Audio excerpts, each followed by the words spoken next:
So good morning and welcome to Real-Time Wellbeing Trackable Behavioural Interventions. My name is Gethin Nadin, Chief Innovation Officer at Benefex, and today we're going to be talking about wellbeing and also a little bit about our recent partnership and acquisition of Wrkit and how they are supporting some of the big issues that we see employers struggling with, and how organisations like Benefex are using multiple different data points to be able to solve some of the most popular and common wellbeing issues in the workplace today. As always, we want these to be as interactive as possible. So please share your comments. Please send us things that you might be doing in your organisation. Send us your thoughts. It doesn't have to be questions, and we'll read those out as we go through today. And if you have any specific questions, use the Q&A functionality on Zoom, and we will get to those as and when you ask them. But today I'm delighted to be joined by two expert speakers. The first, Rann. Good morning, Rebecca. How are you? Morning, I'm very well, thank you. For those that don't know you, can you just give us a little bit about yourself and the work you do at Benefex, please? Yeah, of course. So I've worked in the risk and healthcare industry for the last 22 years. Over that time, I've worked with a variety of customers and I help them to identify their key risk areas around the wellbeing of their employees and help implement solutions to manage these. And within Benefex, I am the head of health and I work with a team of consultants across a variety of benefits. Excellent, thank you. And I'm also joined by Jason Brennan, who might be familiar to some of you. Good morning, Jason. How are you?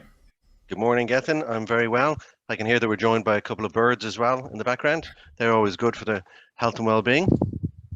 And your own well-being is being tested today, so we appreciate you taking the time to join us because I know you haven't been feeling too well. You're very kind. You're very kind. And so I guess to set the scene, over the last few years at Benefex, we've been conducting quite a few bits of market-leading research around, what does the employee experience mean to people? What do HR and reward and benefit teams want to be seeing more from? And it's become very obvious to us that well-being continues to be a growing trend that employers need lots of support with. Our Global Employee Benefits Trends 2022 globally and domestically in the UK showed again a heavy lean towards well-being. So those reports were showing that employees and employers were wanting more from their benefit schemes. They were turning to their benefit schemes to support them with their well-being challenges, not just during, but as we hopefully come to the tail end of the pandemic. And so globally, 89% said that employees wanted more well-being based benefits at work.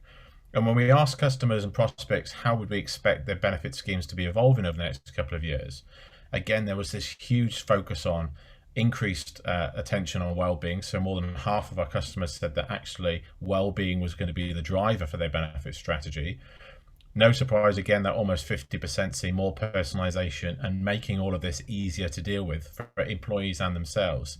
And that kind of greater flexibility of choice were common themes that came out. And so I think it's been really obvious for us that, they wanted to do more, they wanted more support.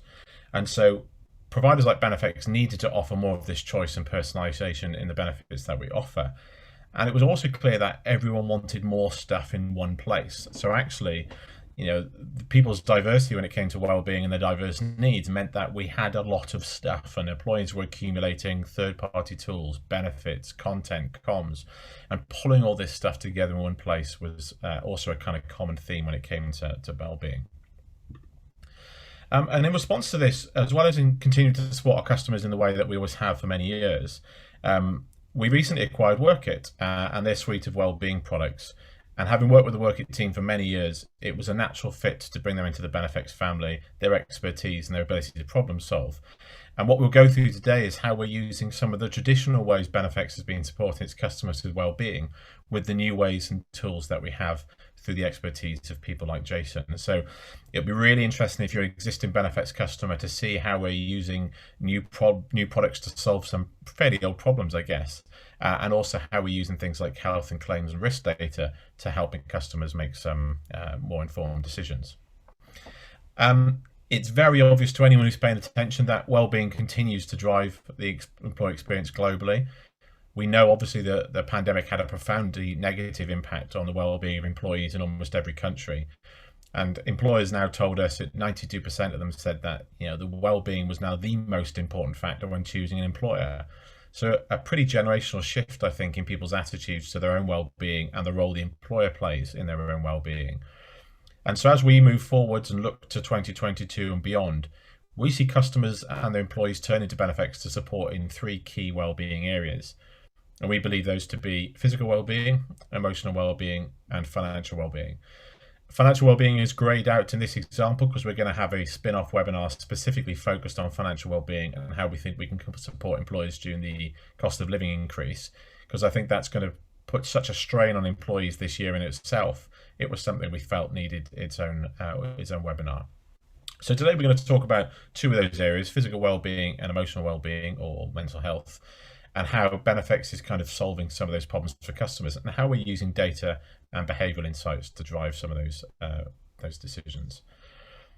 So it's been very obvious with physical well-being that the new changes in working patterns, the new way many of us now work, have brought new well-being challenges. So we know that isolation has increased. Our own research found that employees were increasingly saying that they were feeling lonely. They were working more at home in one room or perhaps living on their own, and that was driving some poor well-being. But it became very obvious that actually home working was starting to contribute to some more obvious physical health risks. And so, Rebecca, I'm going to come to you first while we talk about this, and I'll leave these stats on screen because I think some of these are probably quite surprising. When we look at musculoskeletal problems and disorders, you and I have spoken before about the claims we see with customers. These have been growing trends for quite a long time, haven't they? One of the most paid out for reasons why an employee will use some of those risk products and healthcare products is because of musculoskeletal. Is that a trend you've seen over the last year or so, and do you think the impact of the pandemic has made that worse for employees? Yeah, I mean, musculoskeletal claims issues have remained a consistently high reason across a variety of benefits for a long time, from cash plans where members can obtain physio treatment for initial injuries, private medical insurance where members can seek treatment for acute musculoskeletal conditions such as hip or knee replacements, through to income protection schemes where employees are unable to work due to the discomfort by their condition. So in 2020, it was interesting to see how a global pandemic would affect this trend and the resulting claims. At the start of the pandemic, all bar essential workers were obviously advised not to go to work. And I think at the beginning, there was a camaraderie and people took up new pursuits. At the beginning, walking was one of the most popular new activities, with 3 in 10 people introducing it into their lockdown regimes and going out for a walk at lunchtime. And there were nearly 1 million downloads of Couch to 5K. As well as this, contact activities were reduced, and we saw the number of injuries as a result of, for example, football training at the weekend decreasing. So initially, the increase in physical health and reduction in injuries from contact sports had a positive impact on a lot of companies' claims experience. And whilst all the good intentions were there, with 81% of people wanting to continue with this more active lifestyle, as the return to work has progressed, for many, these newfound pursuits have waned and their activity has actually now reduced. 38% of employee surveys have confirmed that their weight has increased since lockdown, and the same percentage have confirmed that their fitness levels have decreased. And so what about home working specifically? So we keep hearing there's been a lot in the news and the HR news particularly about that we're living more sedentary lifestyles, that, not getting up to walk to the car park, to walk to the station, to get on a bus. The commute has obviously reduced activity for people, and it's now harder for people to associate with, taking time out of their day just to have some casual exercise. Has that started to drive some of the problems? Some of the stats we've got on screen there show that, people are starting to, more not meet those activity requirements that the government has set. So, do you think home working has had an impact and will continue to have an impact on the type of MSK claims that we see? Yeah, I do. And I think it's sort of twofold. So employees' lives are now more sedentary because of the drop-off from the sort of initial flurry of activity. In addition to that, you've got the people who were working in all sorts of conditions at the start of lockdown, when people were all of a sudden working from home that weren't expecting to. We've all seen the infamous photo of somebody working on an ironing board. So I think the long-term implications of those situations we're also now seeing come through. as well as obviously you've referenced the return to work, a number of companies are allowing more flexible working. So the number of people certainly in office roles is reducing, and the time spent even commuting, like you say, walking around offices to and from car parks, walking from train stations to offices has been reduced. And that is definitely coming through now in terms of claims across a variety of benefits. And what about, during the pandemic, access to care was obviously hugely affected. Is there going to be a knock-on effect to that? Because we know in the UK there are very long waiting lists for NHS treatment, but we also know right across the world that actually, access to treatment because of the pandemic and the impact it had on people either not seeking care or not able to kind of get care as quickly as they probably would have liked. Is that contributing to an increase in musculoskeletal claims? Yes, it is. I mean, the delays with the NHS is having a huge impact on the claims. So for several months, there was little to no access to what was considered the more elective surgeries under private healthcare. So things such as knee operations or hip operations. And obviously the times on the NHS waiting lists are increasing. So in addition to that, private hospitals were made available to the NHS, which caused sort of a further backlog, as it were. And there are a finite number of doctors and surgery times. So even as hospitals reopened and returned back to having services for private treatment, there was still only a finite amount of doctors. So even under the private healthcare system, there were delays in receiving treatment that hadn't previously been experienced. We are now seeing that those waiting times are reducing back to pre-pandemic levels, but there was, even within the private healthcare, everyone was affected by these delays. And do you think it's going to get worse? So I think, I guess we are still feeling the effects of the pandemic on things like waiting lists and access to care and treatment plans. So I guess we're probably to a certain extent at the start of probably a couple of years worth of people continuing to struggle because access to care is still not where it needs to be. So, with all the data you've seen on behalf of kind of employers in the UK, is it very much an upward trend that musculoskeletal is causing more and more claims for employees? Yeah, I mean, and it has been for a number of years. Musculoskeletal claims have been increasing for a number of years, but I think what we saw was a dip that actually we were probably expecting to see increase initially because of the working from home situation, but obviously that was countered by the fact that you couldn't get access to the treatment maybe that you needed to because of the services weren't there. So there was a dip, but we're certainly seeing that come back with a vengeance. Any other observations you made this year? You've mentioned on the screen there shift work. What other observations have you kind of made throughout the last 12 months or so? I mean, a large proportion of the working population operates on a shift pattern, and for those employees, accessing treatment or exercise at a convenient time is difficult. It's well established that shift work is associated with chronic musculoskeletal pain, and that continues to be an issue for this group of workers. With regards to the impact on claim spend, we're now seeing that claims, as I said, are back to pre-pandemic levels.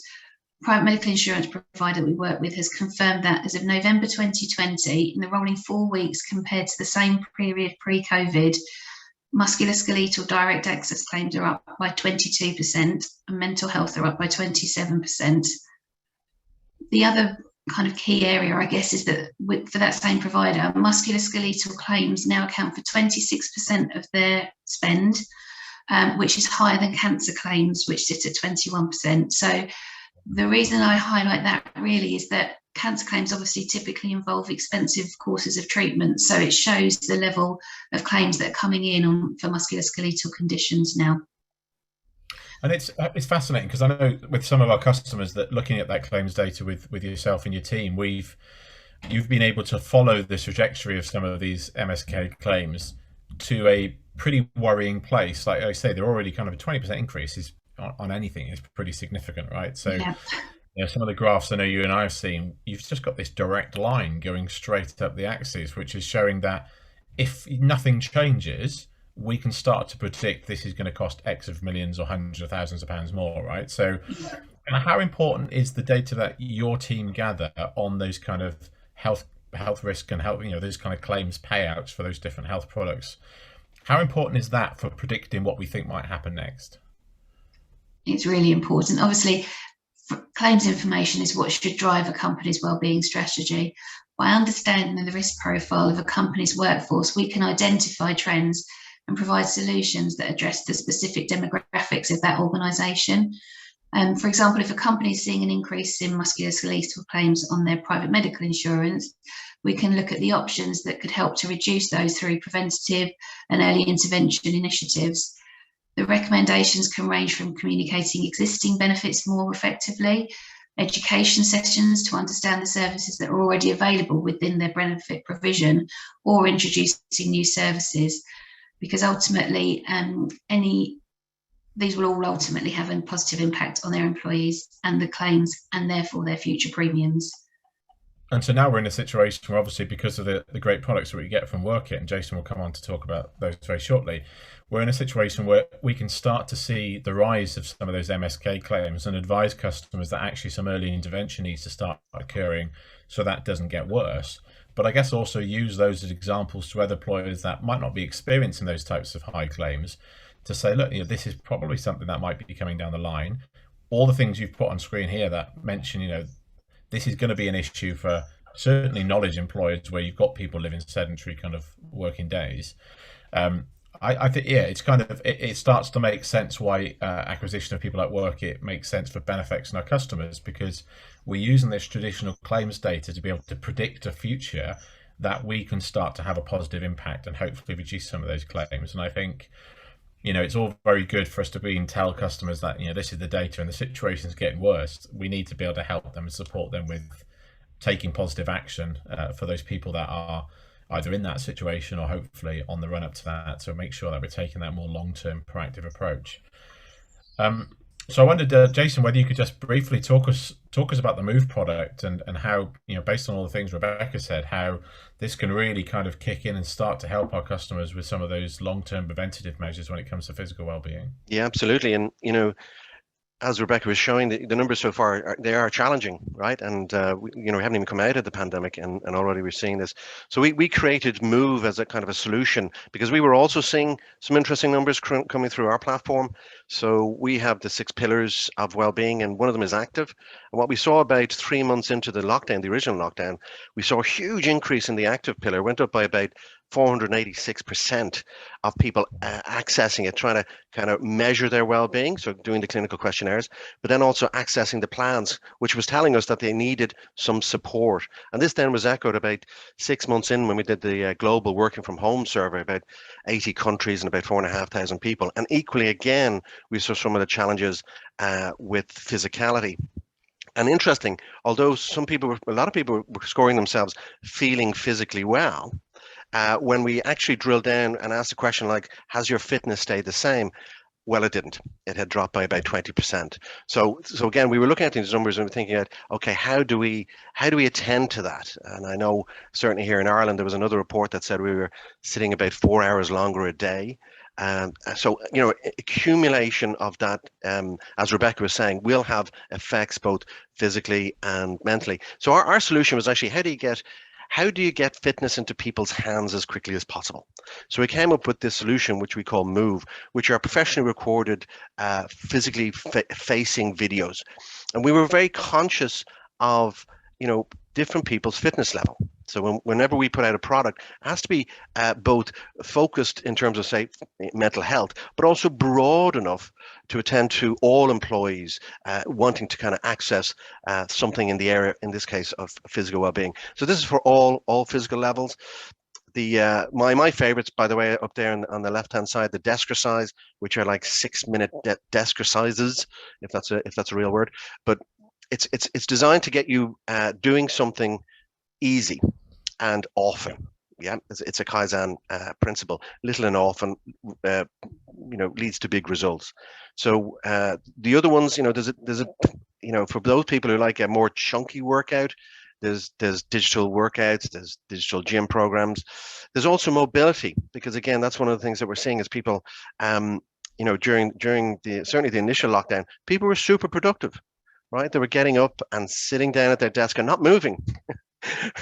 until maybe 5 o'clock, forgetting to take their lunch breaks, forgetting to take their micro breaks. So we've tried to attend to that, to encourage people to get up at least every 5 minutes, 5 to 10 minutes every hour, to do something small. And even if that's just moving your body, will make a difference long term. So that was our solution. And we've seen some huge uptakes looking at the numbers. Again, the story is in the numbers, right? And I think what I'm really interested in is some of the behavioural stuff you've mentioned, because I think what's interesting when you look at all well-being and all kind of major health behaviour change interventions for almost the last 50 years, there's a kind of common set of things that work. And anyone listening to this or listening to any well-being webinars we've done in the past, we all kind of know what we should be doing, right? We know we've got to eat less fat and sugar, we've got to exercise more, we've got to sleep better. We already know these heuristics that have been drilled into us our entire lives of what we should be doing. But I think desk-ercise is a really interesting thing, right? It's a reaction to the way the world has changed, right? So you're trying to encourage people to take movement because they're adjusting to a new way of life. And so you're trying to change behaviors that haven't really existed yet because people haven't worked on the whole at a desk all day, every day at home in the same way that, we probably know how to do workouts, and you kind of get those heuristics of 15 minutes activity kind of every day, whatever it might be. And so just showing people some of that stuff, I think, is really interesting. I think from some of the customer data you've shown me over the last few months, they've been really popular, haven't they? The desk-ercise bits.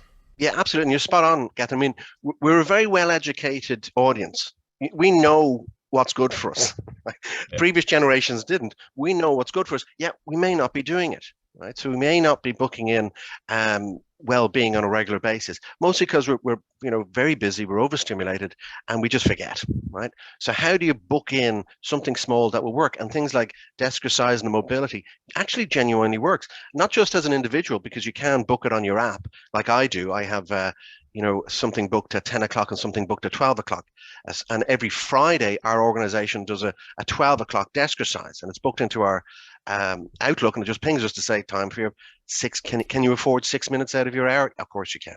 So it's these little prompts that are actually helping change the behavior, as you referenced. And without them, it's more difficult, because again, the stats will show people will sign up quite quickly and then drop off because they're not getting these reminders. So our solution is to give them these reminders as often as they want to book them in.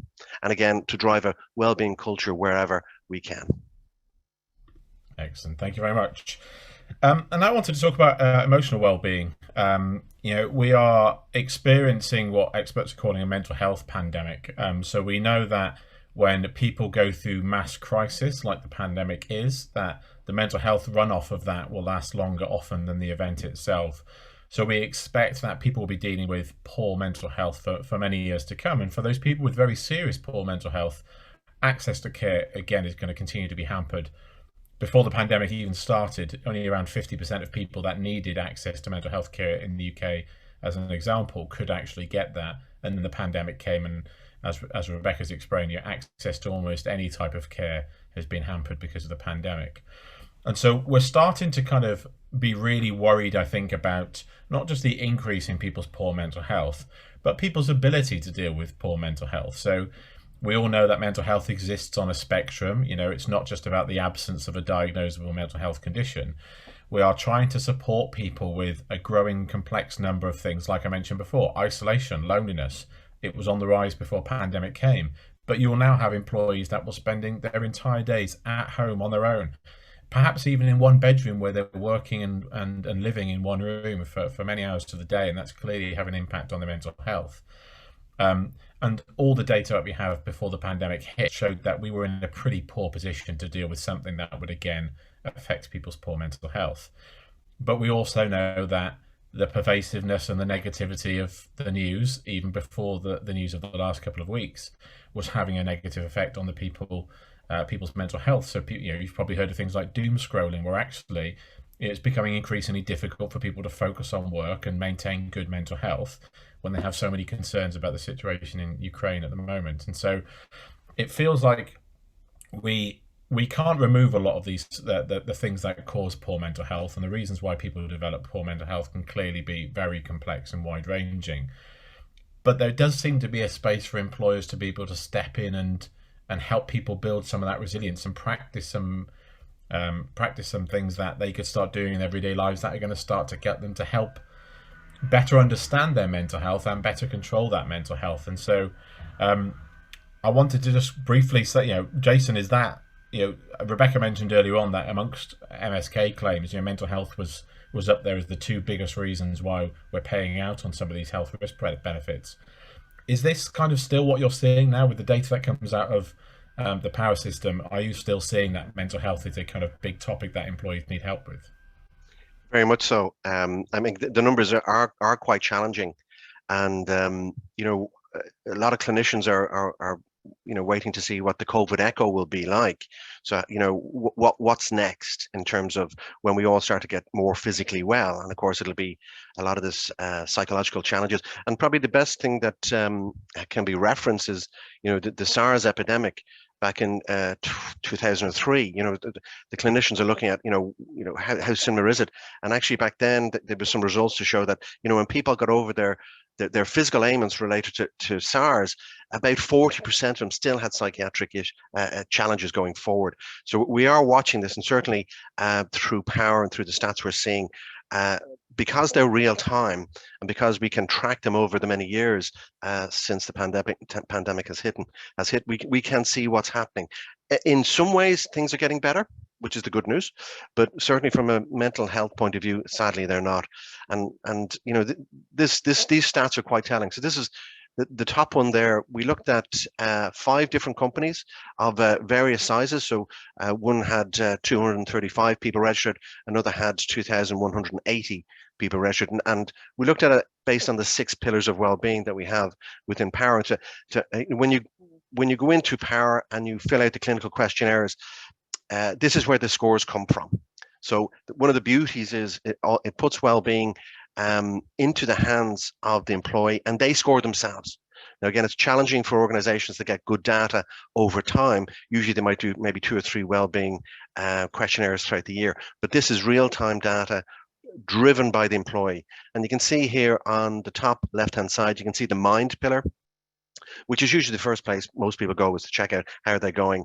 And this is over the 3 years. So you can see the first year it was 67, it's gone down to 64, and now it's gone down to 62. So we are seeing a decline in how people are answering the questionnaires in terms of their mental health. Interestingly, if you look at work, things improved about halfway through the pandemic. People got used to working from home and enjoying it, but now it's starting to slip down. Life as well, people were enjoying working from home because they maybe had more time with their kids. They got more time back because they weren't commuting. So it's quite telling. If you look at the active, it's been straight across. But what we've seen is people weren't being so active anyway in the first place. So there wasn't an increase nor decrease based on how they're answering it. And food is increasing a bit. But again, the top picture here is saying the mind is, but by how employees are answering these clinically based questionnaires is telling us quite clearly that there is things dropping down. And as you touched on, Gethin, there was the social distancing was a challenge, isolation was a challenge, even hand washing was a challenge. There was such a big push on that. And of course, if somebody has some OCD tendencies, that's going to exacerbate that. And there will be a certain percentage of the population that has that. So we are tracking this to see what kind of interventions can be put in front of employees to increase these numbers going forward. And your graph on screen there is obviously this increase here during COVID of work and people's feelings about work, I guess the impact work has on people's mental health. Some of the stuff that Rebecca covered earlier on, are you seeing some of the same stuff? Is mental health getting worse because of these new challenges that people have in the workplace with this sedentary lifestyle and working from home and disconnected from people, I guess, that you used to spend a lot of time with? Yeah, I think there's multiple things that are feeding into it. We certainly saw a rise in fatigue from working from home because people were pretty much just glued to their screens, and we're not designed to do that. We're not designed to be looking at a screen so intensely for that long, especially in meetings. So now that's on top of, for people who may have gotten COVID during that period, they're also feeling fatigue. So there's a double kind of hit of fatigue, both psychologically and physically. the increase in people enjoying working from home was they had a bit more, kind of play with determining their days, for example. So not having to rush to get to commute, they might have been able to book in time to go for a walk. Yeah, but what we did see quite obviously is, and this again showed up in the global working from home survey, people were just forgetting to take their breaks. And this is one of the reasons they were being exhausted. Now, if we're in the workplace, if we're in the office, we have some natural cues to tell us, it's time to get up and go for coffee or go for a walk, or, you've sat down for 40 minutes, go and talk to a colleague. We're missing that at home, and that's accumulating in our system and affecting things like sleep, for example, which is one of the things we saw. We saw that people were saying that they were sleeping better. They were sleeping longer, but their quality of sleep had dropped. And that's because they were actually more stressed at home. Because they were, I think Rebecca mentioned it earlier, they're working, sitting on their bed or in their bedroom, or they're working on the kitchen table, and then they had to go and make dinner. So all of this is kind of starting to affect people. So the good news about getting back to work is they can give themselves a break from that, focus, right? And what about data? So obviously, with what Rebecca covered earlier on, data has always been an important part of when we look at some of those health and risk claims, because they can start to tell you not just what the situation is in your organization now, but we can start to make some fairly accurate predictions about well-being issues that are coming down the line. And I think that's been pretty commonplace in benefits for a long time. But when you look at well-being, one of the biggest challenges I think with well-being has been, how do we measure it, and what is a real and successful measurement of good well-being at work? And when I first started talking about well-being, it was really focused on absence rates and turnover, and they weren't really a particularly good indication of how well your employees were feeling. But with your power system, with the data you've got on screen there, if we can use some of that claims data to show you something might be coming down the line, or there's an issue you need to solve, you can now start to track what is the situation in the first week that somebody starts using the platform, and what does that look like 6 months later, 12 months later. And you can track improvements in people's well-being and their self-reported well-being. So how important is that to well-being and successful well-being at work? Hugely important, and it's not just tracking an increase in their well-being. It's also getting an insight as to what they are looking for in their own well-being, because it's different strokes for different folks. So if you look down, for example, out of the 5 different companies we chose, if you look at the age down on the left-hand side, it's quite different, because you'll have, within any cohort of organization, you'll have a different age groups. So the middle one there is 26 to 35. They had a huge cohort there. But then if you look at some of the other ones, maybe number 1, much less. So how do you help an individual employee increase their well-being regardless of their age and regardless of their gender? And pretty much the only way to do that is to look at the numbers to see what they're interested in, what they're investing in, and provide them with more of that in a real-time way. So, if you ask any employee, what would they like more of in their well-being, they'll tell you. But it's very hard to get the voice of the employees all the time on a regular basis, especially as things change, like with COVID. So because there's so much data being generated through the interaction with power and through the interaction with move, we can see these trends within any organization. And again, different cultures have different trends. We can then feed back that information on a regular basis to, for example, the HR department to say, this is what we're seeing here. There might be an issue here with sleep. For example, Rebecca mentioned shift work. It's very, very challenging there, and sleep is a big issue. So how do you help that particular cohort increase their quality of sleep? And then how do we show it worked? And this is, power is one of the ways of doing that, because in a way, it is a large survey tool that employees sign up for themselves. Yeah, because it's all opted in. So I think data is super important. Go ahead, sorry. I was going to say that's a really interesting point, because I think historically, when I've been advising customers on well-being at work, the best subjective measure is to ask somebody, right? Kind of, what do you need? How are you feeling? Are you any better for these things we put in place?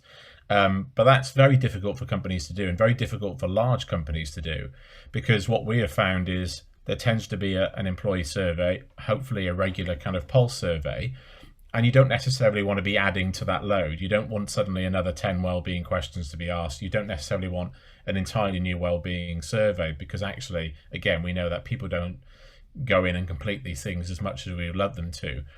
And so that elective piece I think you talked about is really interesting, where somebody is able to go in and it's not another survey. You're able to just answer a few questions, get some advice on how you can improve the area that's most important to you. And as I mentioned at the start with our research, this is that personalization piece, right? It's the choice and personalization is I'm able to decide what do I think is the well-being need I've got and how do I improve that, rather than my employer saying you all need to move more, you all need to take better care of your mental health, because it just does nothing for the diversity of most organizations, right? We've all got such changing needs which change from one week to the next, and so the only way to really successfully deliver well-being is personalization, right? I don't see any other way of delivering it successfully. Absolutely, that's spot on. And again, what we hope with Power Move is that people are in there because they're curious. They're curious about their own well-being. They're not being told to be curious; they just naturally are. And then the more time they spend in there, the more time they're surveying themselves. And then some of that aggregated confidential data is being sent back. So it's confidential to the individual, but we can pull out some aggregated data for the organization. So before we quickly move on to a demo of the Power system, a quick demo for everyone to see what we liked about Wrkit and the impact that you have on customers, we've got a couple of questions here. So this one's for you, Jason. So Julianne Hayes, thanks for your question, Julie, says, how did you decide on the 6 pillars? That's a great question. The short answer, it was decided before I came on. So, so this has been around. Power has been around since 2016, and I came on about 3 years ago. But the person who was heavily involved is Dr. Ian Gargan. So he had a whole team of psychologists work on Power, and really much what they were replicating was a health consultancy experience. So if you go to see a clinical psychologist, there's certain questions they'll ask you in certain areas, and I think these are the areas that they chose based on how the clinician would ask the questions. So it was to replicate what it's like to go and talk to a psychologist and set plans, and I think that's where they base it on. And just for info, so our 5 well-being pillars are emotional, physical, financial, community, and leisure. And they were devised a year or so before the pandemic. And we based ours on what the research said made people happy generally in life. So what psychologists call subjective well-being. So what has to happen in your life to make you happy? And then there was what are the causes of well-being and the things that we can change through lifestyle behavior changes or choices. And that's how we came up with our 5. And so the only 2 of those that are probably slightly unusual based on some pillars are community well-being. So community well-being for Benefex is not just the community that you work in, so not just having the psychological safety, the trust and the connection with the team members that you work in, but also the wider community. So what's the kind of company payback? So do I have opportunities at work to volunteer, to practice altruism, give back to society through sustainable options and ESG? So kind of how we making employees create better communities surrounding them at work and at home. And leisure well-being, because having time away from work to decompress and de-stress, having time to spend the things you love doing with the people you love doing is a really important pillar of your own well-being as well. So for us, that leisure covers spiritual, cultural, religious pursuits as well, to allow people to kind of do what they need to do outside of work. So I will now hand across to Jason to show you what Power looks like, and hopefully you'll start to see some of the stuff we've talked about bring to life. But if you could imagine this journey where Rebecca and her team have kind of identified some of these key issues, want you to take some long-term preventative actions and start to think about how Power might be able to change some of the behaviours in your employee base. Great stuff.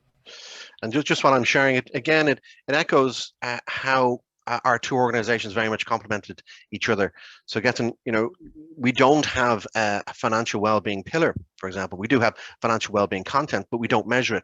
And this is something that Benefex has been super good at over the years, is being able to measure that element. So this is what I'll just refresh this to make sure it's up to date, because I think it probably would have just logged me out there. There we go. So this is what Power looks like when you first go in, and again, this is what it looks like on your computer. The best thing to do is download it onto your mobile phone through the Wrkit app, because that way you can select different reminders to invite you to do something. So Power is built on the 6 pillars of mind, work, life, sleep, active, and food. And when you first go into power, we're actually looking at my power. So I'm sharing a bit about me here today. When you first go into power, it'll say 0% here because power wants to get to know you. So it'll invite you to go into one of these pillars to answer clinically based question sets for you to get an understanding of how you're going in that area. And that's based on global research. So again, most people go into mind and they answer the questions. And in this case, I got 82%. When I've done all the questionnaires in all of these areas, and this is where we get a lot of the kind of personalized data, you'll get your overall power score, which for me is 82.8. Now, as soon as you answer the clinical questionnaires in power, and this is one of our unique differences, you'll be offered a behavioral based plan to get going on. There's about 450 plus behavioral based plans. But if I have a score of 82.8 and Gethin has a score of 82.8, he'll get different plans offered to him based on how he answered these questions. So I'll just go in really quickly and show you mind and have a look. Often I don't know what might appear because often the plans get changed out. So these are the questionnaires: feeling overwhelmed, stuck in a rut, understanding worry. Today, it's for the next 6 days, it's asking me, do I want to go in and do a mood diary? Now you can have a look at some of the plans that I've completed before: positive self-talk, journal your internal, breathing, mindfulness program. And usually it starts off with something small. So it might be something again for a week, but the more interaction you have with power, the more chunkier it gets. So some of these plans go up to about 4 weeks long. I think the game changers one. So here's the mood diary one. It just gives a very quick explanation how to go about doing it. And then there's usually some onward reading or a video to watch. So if I head back here to the main page, and again, see this little star, it's telling me, power is telling me I haven't done something in sleep for a while, so I might be better off going in there today and doing something or starting a plan. I'm not too sure what plan is here. Bedtime foods to avoid, so it's asking me to start that one, which if you think about what we were talking about with diet and food and how that's changed during the pandemic, that's actually probably a pretty good one to be getting going on. Just sitting over here on the right hand side are all the daily activities, because again, with power, we're trying to invite people in to do something small and often. So a lot of people, after they've done the questionnaires, they'll start the plans, but they might wane on them a little bit. So what we try and do is we put some kind of interesting things in every day. So there's a daily pick-me-up that you'll get, and it's different. So my daily pick-me-up would be different to Gethin's. This one's peel and orange, and once you go into it, it'll ask you, it'll explain why peeling an orange will actually make quite a difference to your overall well-being and mood. But we've done a lot of research into the best-selling apps out there: Headspace, Calm, Insight Timer, Happify, and we were looking at, what are people interested in? We've seen a huge increase, obviously, in breathing practices to help manage stress, to help improve sleep. So we've packaged up about 4 of them here for you. Really good, I have to say, just before presentation. So breathe for calm, breathe for focus, and very simple.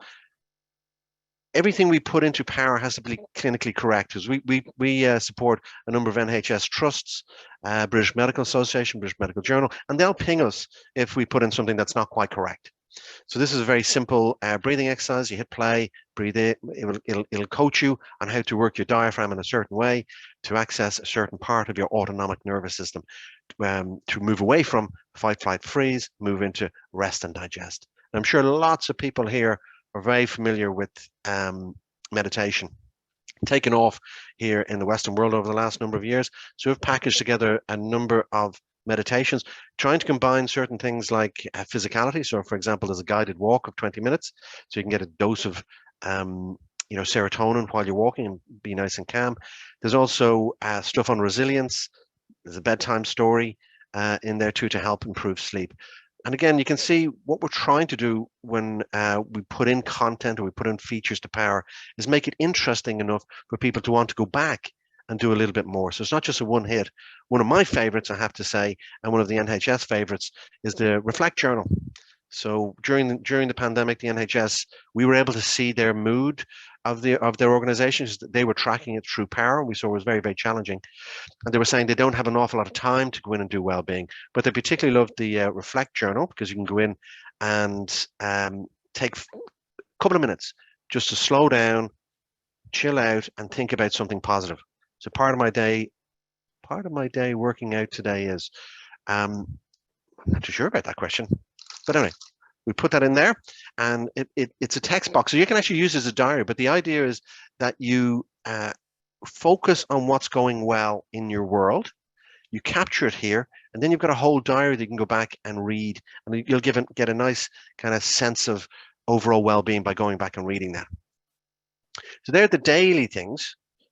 I will go to paths, and again, you can set them on your mobile phone, and that's what we're watching is you know, how many people are accessing these on their mobile phone versus on their laptop. In the middle here, of course, we're trying to emphasize the physical well-being, and this is I'll just give you a quick show of what Move actually looks like when you go in and do it. So it's set up like this, and very similar on your mobile phone. This is what the desk exercise looks like, because we talked about earlier on, trying to get physical well-being into your daily routine. Very simple. All of them are recorded like this, very easy to do. And again, over time, this will help with some of the claims that Rebecca was talking about, or help avoid some of the claims, because people will be more of an active participator in their both physical, psychological, and mental well-being. When you go into Power, by the way, because I've been in here today, you didn't see it, it'll ask you how you're feeling, how much sleep did you get last night, and how much exercise did you do yesterday, because we want people to become more self-aware. And again, if you've got employees going in and actively measuring their mood or their sleep or their exercise, then that'll give you, I'll show you a little bit in a moment, that'll give you some great data about how things are going in these different areas. And again, it's different strokes for different folks. We've been asked to put in, we were asked by many organizations, what do you do, say, for example, if you score low on sleep or if you score low on mind? Is there any way you can reach out, for example, to an EAP? And unfortunately, we can't, because that breaks confidentiality, right? But what we do is we put in the information of the EAP, if there is one in place, that will pop up and advise the employee of that. And I might advise them as well as maybe go and talk to your manager, talk to your GP, or here are some websites that you can access. But because we were asked so many times, what we put together is Speak to a Pro. So what this is, if somebody scores, for example, low on sleep, they can go straight down here and connect with a sleep expert, which they fund themselves. So they can book in as many sessions with a sleep expert using their own clinical data to say, look, I've scored low here. Can you help me improve this? And then they'll work with a professional to help them improve. If I scroll a little bit down here, we're very big into helping connect employees together in a kind of meaningful way. And of course, you know, Gethin was talking about it earlier in relation to isolation. It was one of the challenges of the pandemic, is we weren't getting to connect with our colleagues as often. We are a bit now, thankfully, that we're getting back. But what we do is we put on a challenge, a free challenge every month, where employees can win prizes, and they can opt in to show that they're participating in the activity, which means you'll see their name. If you're in the organization that they're in and they've given you permission and you've opted in, you can see who's doing it. So for example, if Rebecca's name is up there, I could check in with Rebecca and say, hey, you're doing the challenge this week. It could be a walking challenge.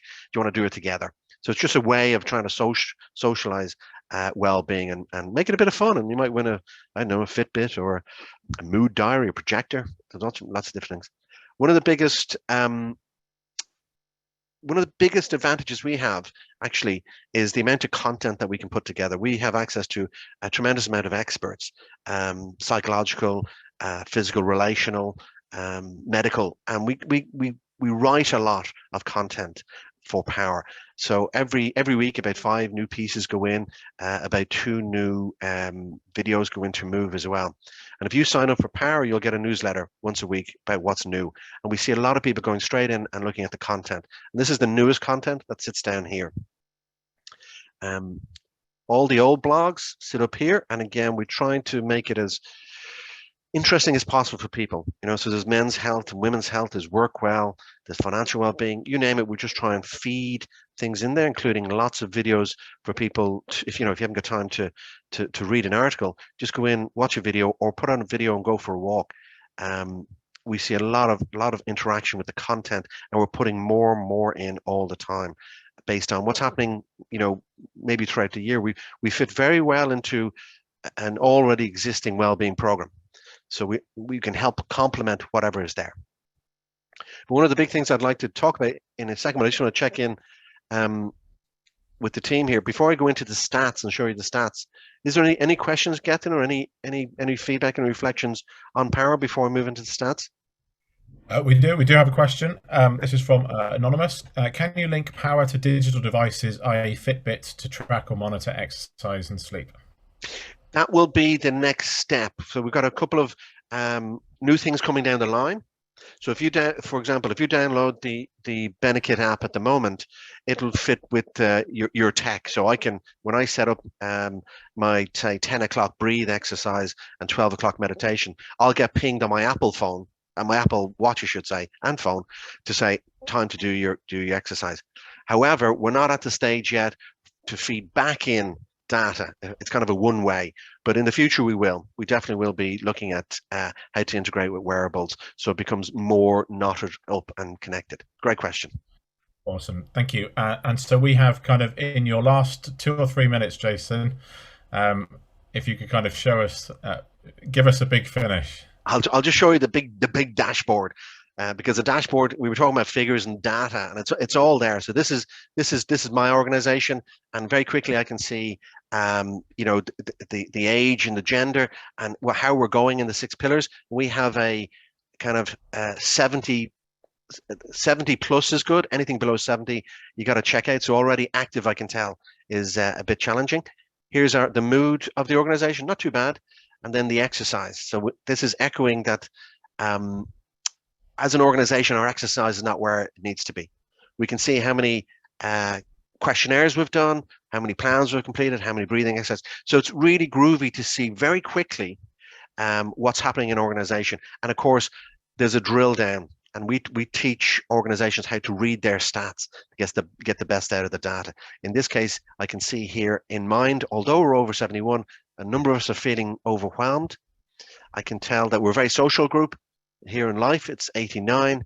I can see in sleep, we're struggling, 66. Now, there's a story there. Feeling overwhelmed and feeling rested. We're probably not resting enough. Therefore, our emotions are making us feel more overwhelmed. So we help organizations get a deep dive, understanding what's going on, and then give them some suggestions of how to intervene.